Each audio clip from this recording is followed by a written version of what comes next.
Hi everybody, I am just about to do a screen share of Mulga Bill's bicycle. I have found my outdoor hat because I thought it goes along well with the theme of this poem and the time that this poem in history that this poem's talking about. You should have had a go at reading this on Monday because it was in our reading slides, and I thought I will read it to you. You can read along with me at home whilst you're looking at the video. It's a ballad, so it tells us, well, it should tell a story. Let's be checking for that as we're reading it. And it does not necessarily need to have a rhyming scheme, although many of them have, and this one has, so see if you can pick up on that. I also want you, there's so many things we're doing as readers here, and that's what good readers do, multifaceted attack on what we are reading to help us understand the text. We are also looking at words and phrases in this poem that might be new to us or that aren't used very often in the language that we use today. Because remember, this poem is from a fair while, 100 years ago. So things have changed in our world around us. People haven't changed, but the things that we do and the things around us have changed. So there will be new words and phrases in this that we need to have a look at to help us better understand the story. Here we go. Read along with me, please, if you would like to have the practice. Mulga Bill's bicycle. 'Twas Mulga Bill from Eagle Hawk that caught the cycling craze. He turned away the good old horse that served him many days. He dressed himself in cycling clothes, resplendent to be seen. He hurried off to town and brought a shiny new machine. And as he wheeled it through the door with air of lordly pride, the grinning shop assistant said, "Excuse me, can you ride?" "See here, young man," said Mulga Bill, "from Walgett till the sea, from Conroy's Gap to Castlereagh, there's none can ride like me. I'm good all round at everything, as everybody knows. Although I'm not the one to talk, I hate a man that blows. But riding is my special gift, my chiefest sole delight. Just ask a wild duck, can it swim? A wild duck, can it fight? There's nothing walks or jumps or runs on axle, hoof, or heel, but what I'll sit while hide will hold, and girths and straps are tight. I'll ride this here two-wheeled concern right straight away at sight." 'Twas Mulga Bill from Eagle Hawk that sought his own abode, that perched above the Dead Man's Creek, beside the mountain road. He turned the cycle down the hill and mounted for the fray, but ere he'd gone a dozen yards it bolted clean away. It left the track and through the trees, just like a silver streak, it whistled down the awful slope towards the Dead Man's Creek. It shaved a stump by half an inch, it dodged a big white box. The very wallaroos in fright went scrambling up the rocks. The wombats hiding in their caves dug deeper underground, as Mulga Bill, as white as chalk, sat tight to every bound. It struck a stone and gave a spring that cleared a fallen tree. It raced beside a precipice as one, oh, as close could be. And then, as Mulga Bill let out one last despairing shriek, it made a leap of 20 feet into the Dead Man's Creek. 'Twas Mulga Bill from Eagle Hawk that slowly swam ashore. He said, "I've had some narrow shaves and lively rides before. I've rode a wild bull round a yard to win a £5 bet, but this was the most awful ride that I've encountered yet. I'll give that two-wheeled outlaw best, it's shaken all my nerve, to feel it whistle through the air and plunge and buck and swerve. It's safe at rest in Dead Man's Creek, we'll leave it lying still.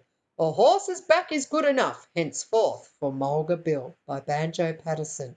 And then we've got the picture of, well, what's left of his bike in Dead Man's Creek.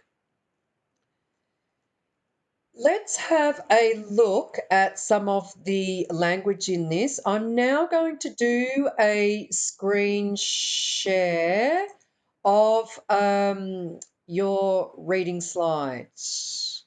So we've got some, here it is, should come up. What do I want to do? from current slide.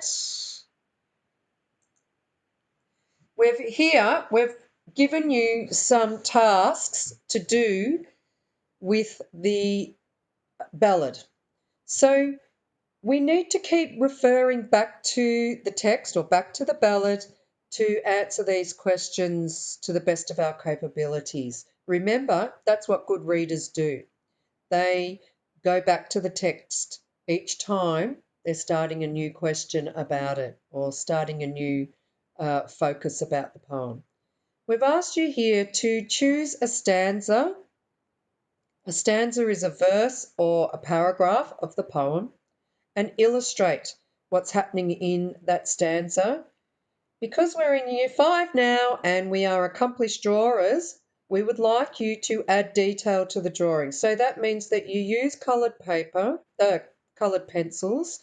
You have some kind of perspective in the drawing. There is ground, sky, trees, buildings, bicycles, people, shops, whatever is required, Dead Man's Creek, whatever is required in your drawing to give us as much detail as possible.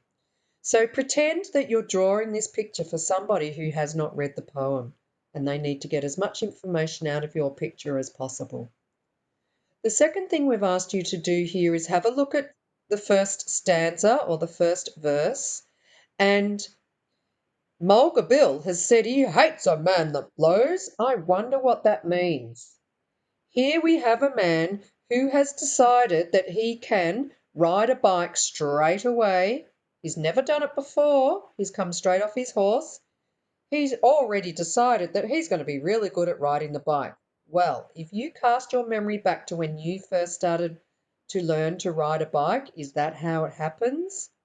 We're given some clues here because we know that learning to ride a bike is not that easy. So we have this person who is showing off about being able to ride a bike, but can he? And Banjo Patterson is asking you to think about, do we like it when other people show off or tell us how good they are at things? Have a think about that. The second thing here that we've asked you to do is have a look in stanza 3 at the line that says, I've had some narrow shaves and lively rides before. What do you think is happening there? Remember, Mulga Bill has gone along the top of a cliff with Dead Man's Creek underneath him. He's out of control on the bike. So have a think about what that might mean. Number 3 is asking you to make some connections with what you already know. Please cast your mind back to the My Place stories. What did we learn? What did we see in those? Does the information that we saw in the My Place stories help us answer this question, question 3? How did people travel in those days? And number 4, the poem contains many, many similes and metaphors where an object is being compared to something else. Banjo Patterson decided, as the author of this poem, to describe the bicycle coming past as a silver streak. Why did he choose those words? Have a think about it. He's also decided to use as white as chalk as a way to describe the colour of Mulga Bill's skin in stanza 4. So have a look at that. What is the main message that Banjo Patterson is trying to give us, or what's the image that he's trying to create for us? You are all good readers. You all have many, many skills that help you be good readers. So practice those now and go back to the poem and see if you can answer these tasks to the best of your ability. I'll create a portfolio activity on the dojo and you can send in your answers to these 4 questions, please.